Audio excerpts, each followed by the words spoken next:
So glad you're here. My name is Dr. Wayne Tompkins, and I'm a practitioner here in the center. And we are hosting this talk along with Nature's Wonders, a health food store here in Branson. And we're talking tonight about embracing an anti-inflammatory lifestyle. So for the past 14 years, I've been here, and I'm a licensed chiropractor and acupuncturist, and I really work to make my practice more of a functional medicine type of a practice, where we do a fair amount of investigation into people's health.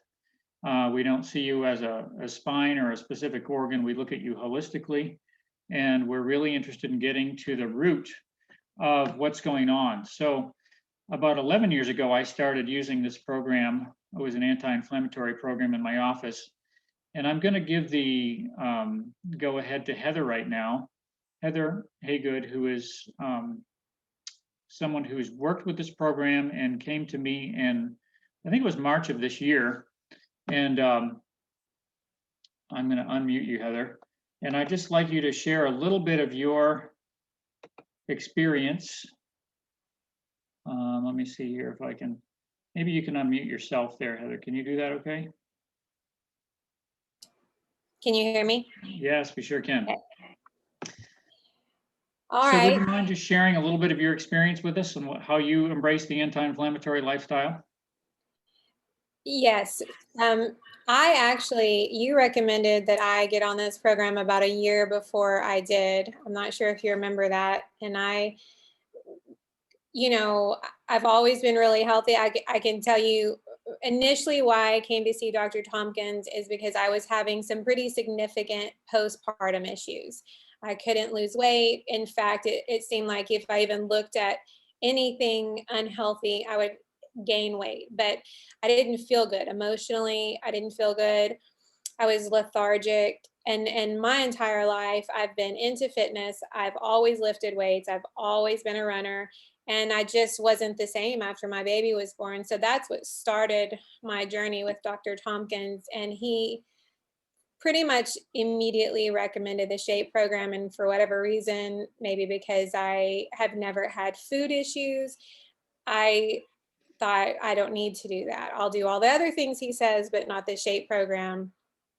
I considered myself to be very healthy and knowledgeable about food. But about a year into seeing him, things were improving. My moods were improving. My sleep was improving, but I still was not losing any weight. And I mean, I probably consistently exercised 6 days a week, mix of cardio, HIIT programs. I was trying everything. In my past, I was a personal trainer, so I'm really not at a loss for what to do in a gym, and nothing was working. And finally, I was like, fine, I'll just try the SHAPE program. And what happened was I think I lost 3 or 4 pounds the first week I was on it, which was really surprising for me. I was eating pretty clean before, but there were some things that I cut out of my diet. Nuts were probably one.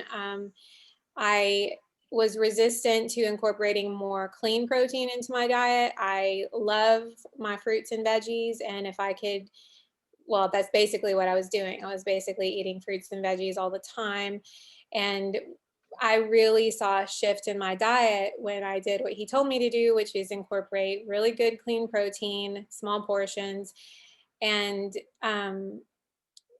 what happened was something I had been fighting for the last 12 months just seemed fairly effortlessly, I say effortlessly because I was already doing the other things. So when I started the SHAPE program, I was already working out. I was already trying to eat clean.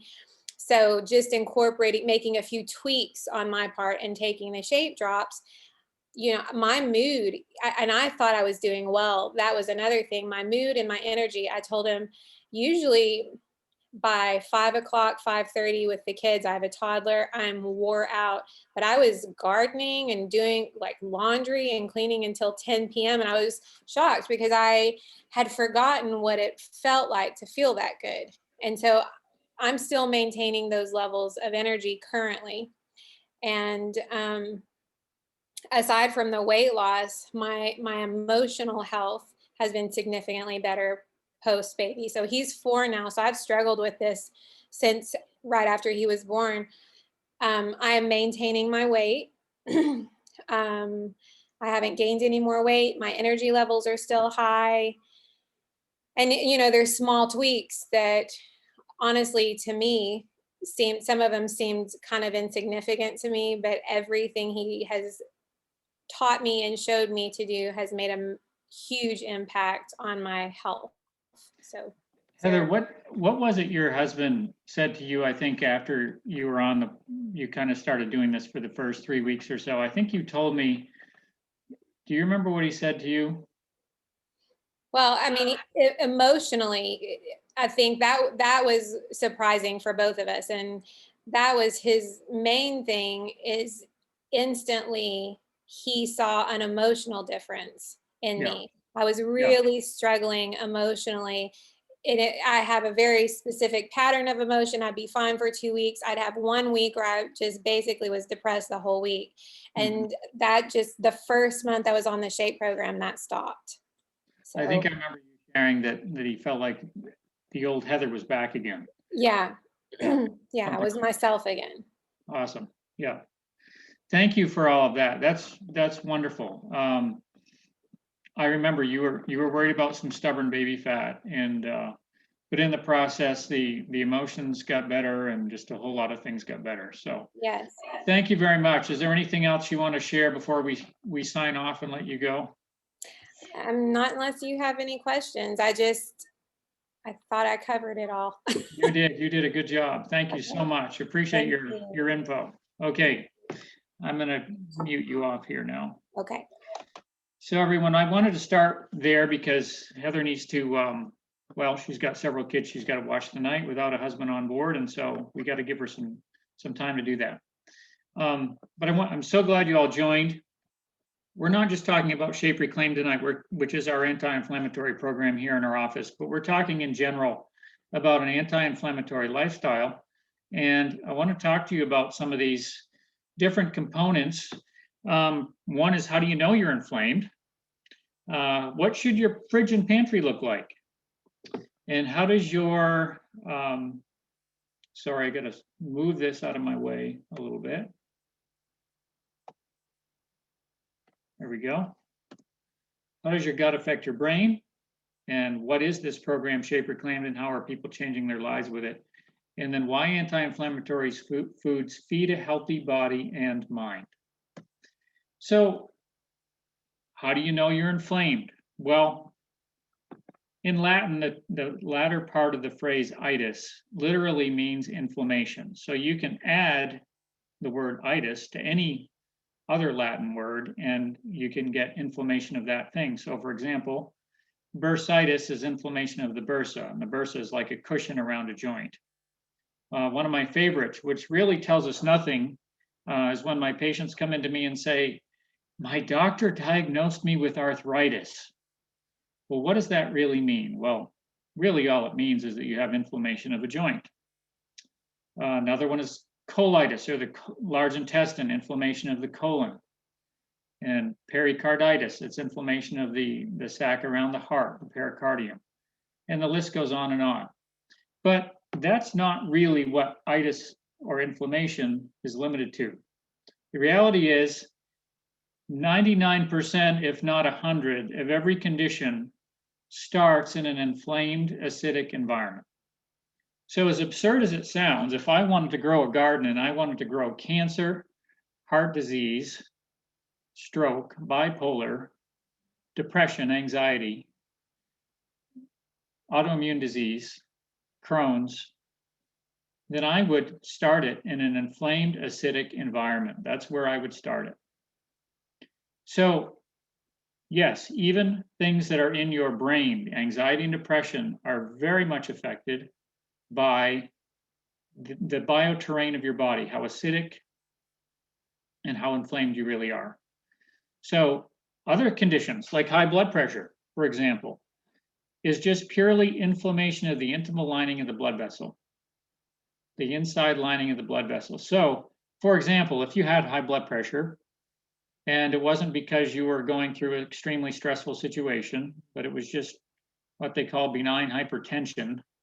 In other words, they don't really know what causes it. Then if I identified 3 of your top food allergens, let's just say, for example, that they were gluten, corn, and dairy. And for 3 days, I could get you away from those foods. I would be able to demonstrate a drop in blood pressure because it would lower enough inflammation in your blood vessel that it would lower your blood pressure. Another one is cholesterol. Cholesterol is kind of been painted as the evil demon in our society. And in reality, cholesterol is the mother of all hormones. So we need good fats. So really what the problem is not cholesterol itself, it's the size and the stickiness of the particle. So when we look at cholesterol or we look at heart disease, we really want to look at things like, homocysteine levels. That has to do with the stickiness of the particle. We want to look at very low density lipoproteins, and low density lipoproteins, that gives us a clearer indication of what's going on with cholesterol. But as an aside, if you're taking a statin drug to lower your cholesterol, you're going to really impact your reaction time, for one thing, because the fat around the brain and around the axons of the nerves speeds up your reaction time.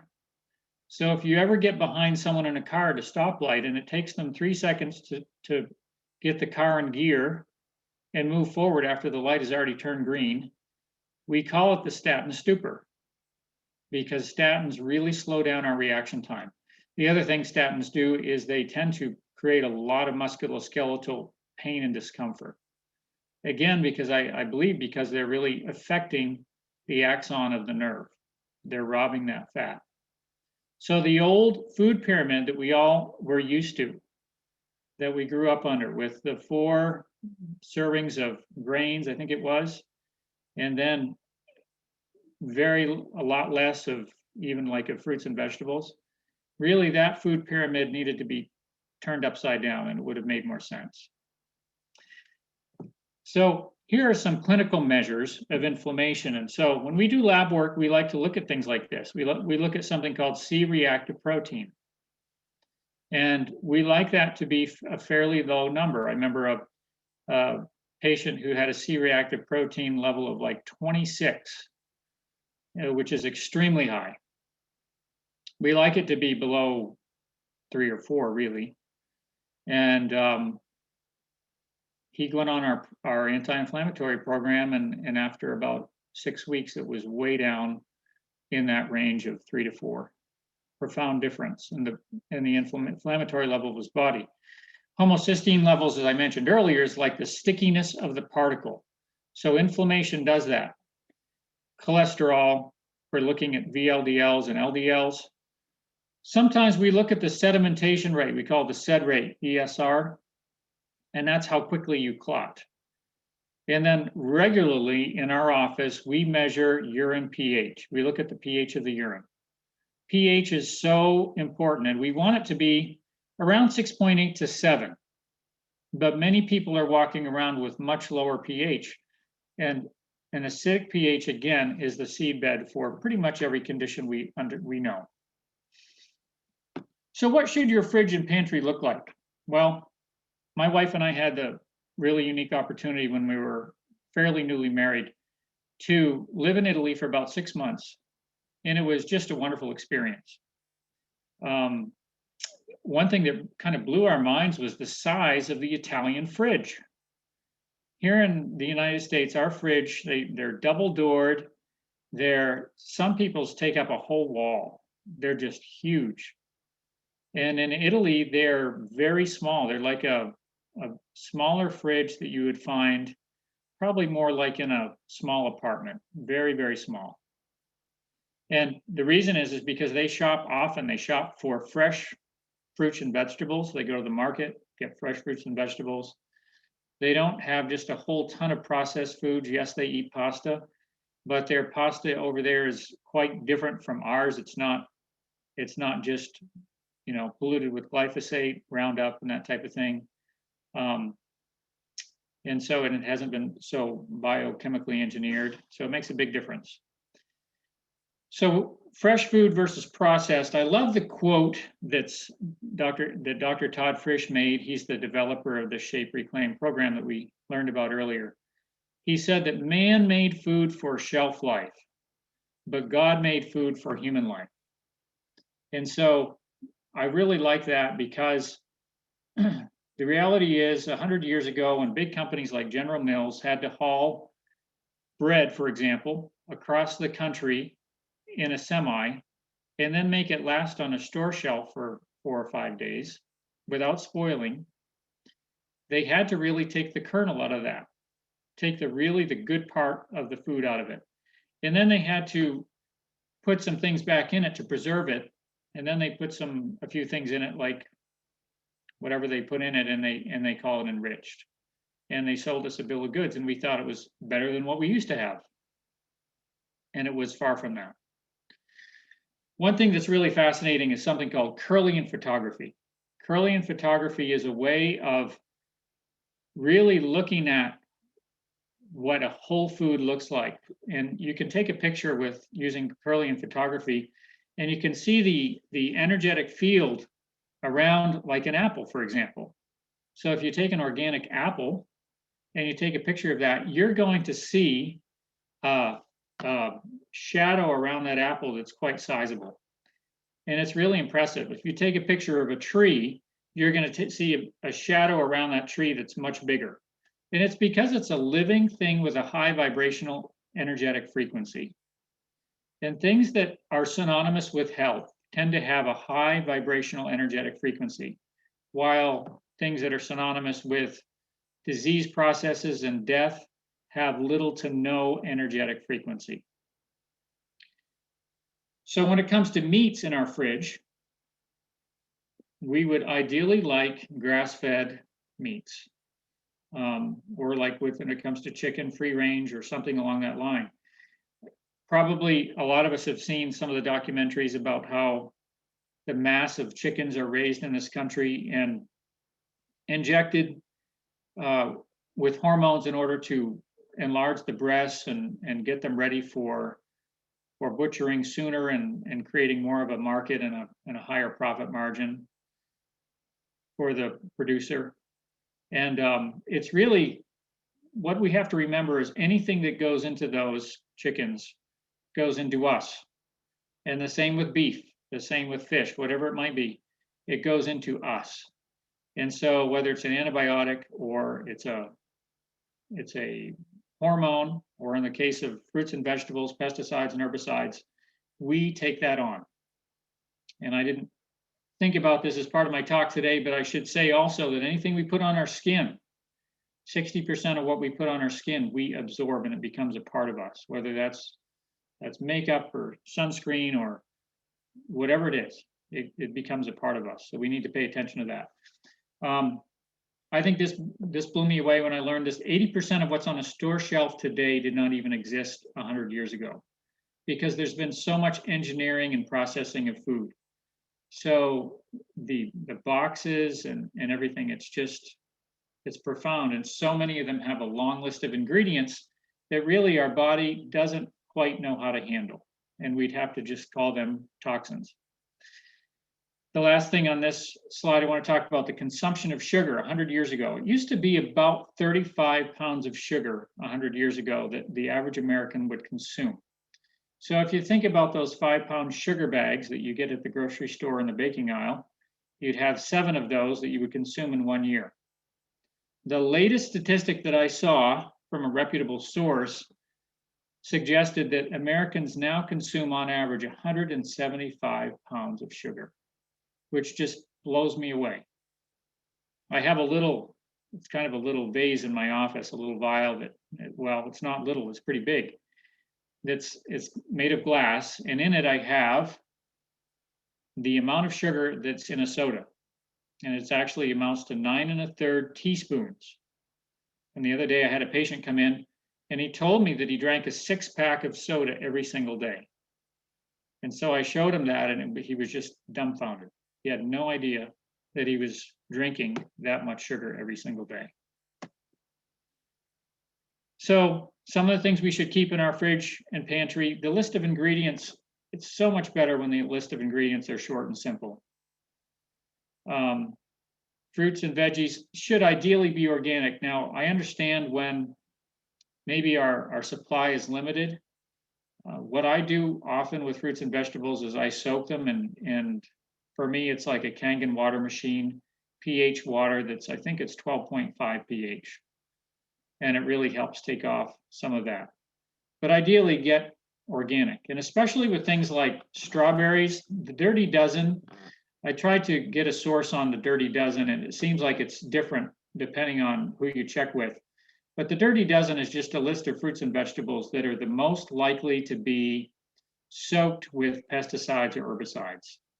And the conclusion that I came to is that the ones that are the worst are the ones that we probably eat the outside of, like a peach or a tangerine, blueberries, apples.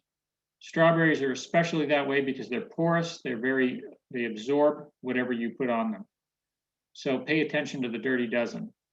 And as I already mentioned, grass-fed beef. So how does your gut affect your brain? This is a topic that's near and dear to my heart, and Heather already did a really good job of mentioning this. But one thing that's just, when I first learned this, it was stunning to me. Greater than 90% of serotonin is made in the gut. And I think most of us know what serotonin is, but it's really our feel-good hormone. It's a neurotransmitter that makes us feel good. Like when we talk about Prozac, the class of antidepressant that Prozac is called an SSRI, which stands for selective serotonin reuptake inhibitor, which just means that it keeps serotonin in the synapse longer to try to make us feel better. But the interesting thing is that serotonin isn't made primarily in the brain, it's made in the gut. And so by gut, we mean small intestine. And so when we want to really help our mental state, how do we do it? We really work with our digestion, with our gut. One thing that happens is that endotoxins come from foods that don't break down well. And when our gut lining becomes compromised, it's really puts us in a bad state of affairs. One thing that happens is our gut lining, if we could think about it a little bit like a window screen. First of all, our gut is, if we could iron it all out flat, is about the size of a tennis court. It's just enormous. It has a lot of surface area. And the purpose for that is just simply for absorption purposes. We want to get a lot of good nutrient density out of our food. But for many of us, it's almost like we have the IRS down in there taking their share of it, because we don't have nutrient absorption potency, if I could call it that. We don't have the ability to really absorb nutrients the way we were designed to. So brain fog and candida, that's another thing that really affects our brain. Candida is a fungus, and it feeds on sugar, feeds on processed foods. And the interesting thing is that candida, at its most mild form, causes brain fog, but at its meanest form, it acts as a biofilm around cancerous tumors. And it keeps our body's immune system from recognizing what it's trying to fight. And so that's why in so many functional medicine type practices, when we're trying to address something like cancer, we're not trying to treat the cancer or fight the cancer even, really. We're trying to help the body get rid of candida so that the body's immune system can fight it all by itself. Inflammation profoundly affects the brain. And when we talk about, let's say that you have a predisposition towards depression or bipolar or Alzheimer's, when we allow our brain to be inflamed, our whole body to be inflamed long enough, it puts us over into the expression phase of this experience. What I mean by that is, if you have two identical twins that are the most similar genetically that two people can really be, And one of them follows a real anti-inflammatory lifestyle and the other doesn't. The one that doesn't is going to be have so many more expressions of that poor lifestyle. So the one that lives with an anti-inflammatory lifestyle may well never see most of the things that the unhealthy twin does. I don't think that came out very clear, but I think you get my point, that what we eat truly matters when it comes to the expression of our brain.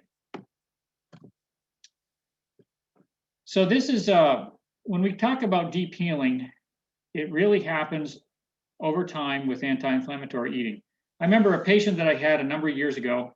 He had a lot of weight to lose, and so he was on our anti-inflammatory program for about 5 months, I believe. And this particular problem that he had, he never even mentioned when he came in for his initial intake, because it wasn't something he thought I could ever help him with. But it was the fact that he had no sense of smell. And this was well before COVID, by the way. The reason he had no sense of smell is because he had such horrible sinuses and allergies, and he'd lost it. The olfactory nerve had ceased to really function at a level that allowed him to smell. But the neat thing was, after about 4 months, he gained his sense of smell back. It started to return. And he was so excited. That wasn't what we were going for at all. But the body had developed enough of a momentum in healing that it really fixed itself. So what happens when you consistently eat your food sensitivity day in and day out? Well, it's a little bit like England during World War II when they were getting blitzed by Germany.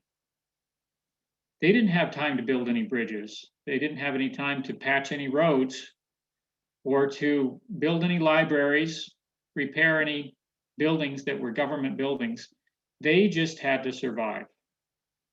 And so when we consistently eat our food sensitivity or our food allergy or foods that inflame us, loaded with sugar, processing, and the like, then our body develops this cumulative repair deficit. In other words, we're in the red when it comes to repair. We haven't repaired things that need to be repaired. And as a result, the maintenance of our body goes way downhill. We're just in survival mode. We have no resources available for repair. But when we do get away from the foods that really upregulate our inflammatory response, then we have the ability to lay down our arms, stop defending ourselves, and start going into rest and digest and repair and heal. And that is such an awesome thing when that happens. People start to get rest like they never had before. They get their sense of smell back. They get, their joint pain goes away. They can walk up stairs that they couldn't walk up before. And things happen that they really lost faith could ever happen. All because they've given their body a chance to heal. So what are some of the most common inflammatory foods? Well, probably the top tier, the top 4 would be dairy, gluten, corn, and soy. So dairy is, I have nothing against dairy farms. I love a dairy farm. It's a peaceful place to look and to be. And I remember growing up, we used to see these banners that the Dairy Association would put up: drink milk, strong bones. But the reality is that the lowest rates of osteoporosis are found in non-milk drinking countries. So because of the processing of milk, because of the way it's processed, it actually leaches calcium from our bone in order to balance out the pH in the body that becomes too acidic by drinking milk. I don't know if you followed all that, but when you drink processed milk, it goes into your body and leaves an acid ash. Inflammation, essentially. And so the body's response to that is to leach calcium from bone as a buffer mechanism to calm down that acidic response. Because it's better to lose bone than to let your body get so acidic that you develop a disease state that's worse than osteoporosis. Gluten is a big deal. And again, I already mentioned one of the deals with gluten in our country is the fact that wheat is harvested really using Roundup, glyphosate. That's how it's killed and then harvested. But it's a big culprit in leaky gut, which is when you just don't absorb food cleanly and well. Corn, by the way, is a known neurological aggravant, and it's common in a lot of gluten-free foods because it's a cheap replacement. But corn, if you have a child that's ADD or ADHD, and if you can get them away from corn, it can make quite a change. All right, the second tier of food sensitivities, I would say, is red meat, peanuts. Many of those contain fungus. Tomatoes, because they're part of a group of foods we refer to as nightshades. And then eggs. A lot of people are surprised by the egg thing, but it has a lot to do with what the hen eats, right? And we want to buy organic whenever possible. So where do I get good food like this? Well, obviously Nature's Wonders, and we really respect them. They're a third-generation family-owned health food store. Their first one, I believe, was in Harrison, Arkansas, and then just in the last couple of years, they've moved up here to Branson, Missouri, and we're so glad they're here because they provide such a variety of organic, locally grown produce, as well as non-GMO foods. One thing I really liked is their coffee bar. They serve kombucha on tap. How cool is that? And they have a lot of grab-and-go foods as well. They have supplements and a wellness advisor. The ambiance of their store is really something to experience. And if you haven't been there, I really encourage you to go in there. You'll feel better just walking through because they've got all this energetic food surrounding in the whole area of the store. There's other places you can get good food as well. Farmers markets, great for local produce, honeys, and so forth. Grocery stores are little by little, they're getting more and more organic, and that's encouraging. But again, watch for substitutes, things that say they're sugar-free, natural, gluten-free, whatever. Things that are sugar-free often have saccharin or Splenda or aspartame. So read the label. And things that say they're natural is a very broad definition, and it can include a lot of unwanted stuff. So what do we do about this?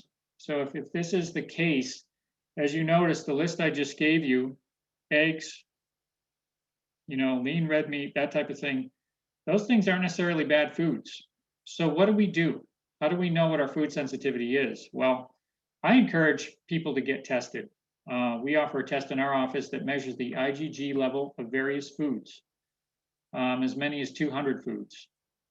And that covers a lot of ground. And one thing about it is it's IgG is the body's immune response to a chronic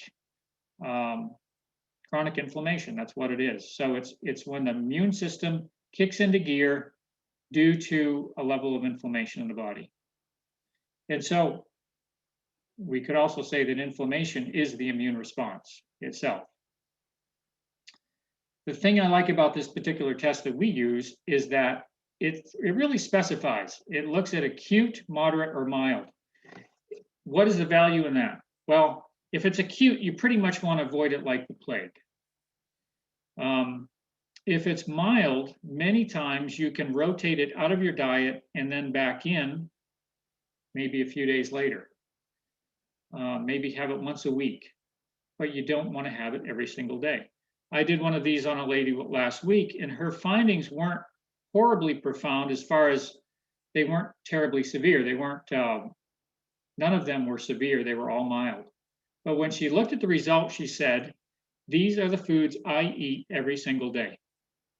So when you get enough mild food sensitivities added together, the result is pretty profound. And it will add up to being an acute reaction. So I really like this. I've used it a lot over the last year. It takes the guesswork out of this business. And knowing what your food sensitivities are, just it kind of lets you know what to expect. Takes a lot of guesswork out of things. So why is detoxification important? Well, For the same reason, really, that you change oil filters in your car, you need to detoxify your body. Not just oil filters in your car, but air filters in your home. I've never changed an air filter in my home, but that I didn't think to myself, I should have done this sooner. Because it seems like it always needs to be done, and it would have been beneficial if I'd done it a couple of weeks sooner. And I do it often. I at least do it every couple of months. So when we have toxins in our body, detoxification is so important because in our world, we get toxins in the form of things we've already talked about tonight, like hormones and meats, pesticides and herbicides on fruits and vegetables, the air we breathe, the water we drink, and the list goes on. So one thing that happens is that toxins wrap themselves up inside fat cells, and they keep us from eliminating unwanted fat that adds to our circulatory burden, or you might just say the burden on our heart. So when we have too much fat, because, like Heather talked about not being able to lose the stubborn weight, she needed this program to help her. It's kind of like adding detergent to a greasy dinner plate.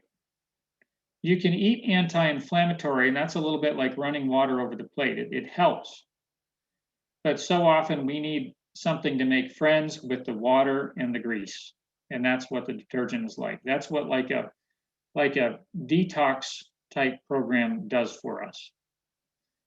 Poison in our system promotes fatigue, increases the inflammatory and immune burden, and keeps the body in a defense posture rather than healing and restoring. So how often should you detox? Well, I don't know. I know for me, when I change the oil in my car, I don't want to go more than 5,000 miles. And yet I know a lot of fellas, and ladies too, really, that they have never done a detox program, but when you talk to them about their car, they'll change their car's oil faithfully every 5,000 miles. And yet, if their car died tomorrow, they could get a new one, no problem. But if our body goes downhill, it's pretty tough to get a new one. I haven't seen somebody do that yet. So we already heard Heather's testimony. We let her off early because she needed to go, but I want to read to you just briefly Brianna's testimony, who actually works for us now.